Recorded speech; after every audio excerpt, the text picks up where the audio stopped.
নমস্কার বন্ধুরা, তোমাদের সবাইকে স্বাগত জানাচ্ছি ঝটপট বাংলা ইউটিউব চ্যানেলের আর এক নতুন ভিডিওতে। কন্যাশ্রী লক্ষ্মী ভাণ্ডার এখন অতীত। মহিলাদের জন্য নতুন প্রকল্প নিয়ে আসলেন কেন্দ্র সরকার। এই প্রকল্পের মাধ্যমে প্রতি মহিলা পেয়ে যাবেন 30,000 টাকা পর্যন্ত। এই নিয়ে বিস্তারিত আলোচনা করব এই ভিডিওতে।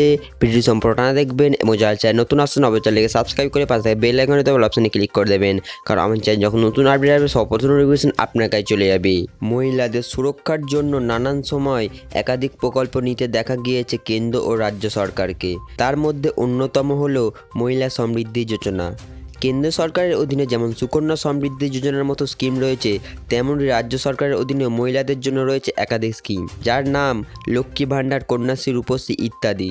এই সমস্ত প্রকল্পের মুখ্য উদ্দেশ্য মহিলাদের আর্থিকভাবে সুরক্ষা প্রদান। তবে এবার মহিলাদের জন্য রাজ্য আরও একটি নতুন প্রকল্প চালু করলো। নতুন এই প্রকল্পের নাম হলো মহিলা সমৃদ্ধি যোজনা।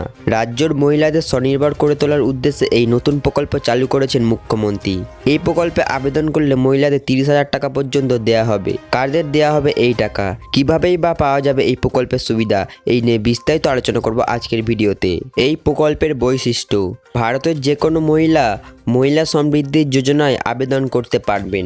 এই প্রকল্পের আবেদনের জন্য মহিলার বয়সসীমা হলো 18 বছর থেকে 50 বছর পর্যন্ত। আবেদনকারী মহিলার পারিবারিক বার্ষিক আয় 1.5 লক্ষ টাকা ইনকাম থাকতে হবে। তবে আবেদনকারী মহিলাকে এসসি, এসটি, ওবিসি এই শ্রেণীর হতে হবে। এই প্রকল্পের সুবিধা কি? আসলে রাজ্যের মহিলাদের স্বনির্ভর করে তোলার উদ্দেশ্যে মহিলা সমৃদ্ধি যোজনা শুরু করা হয়েছে। এই প্রকল্পের মাধ্যমে মহিলাদের ক্ষুদ্র ব্যবসা শুরু করার জন্য ঋণ প্রদান করা হবে, যেখানে একজন মহিলাকে সর্বোচ্চ 30,000 টাকা পর্যন্ত লোন দেওয়া হবে। এর মধ্যে 10,000 টাকা পর্যন্ত ভর্তুকি দেবে সরকার।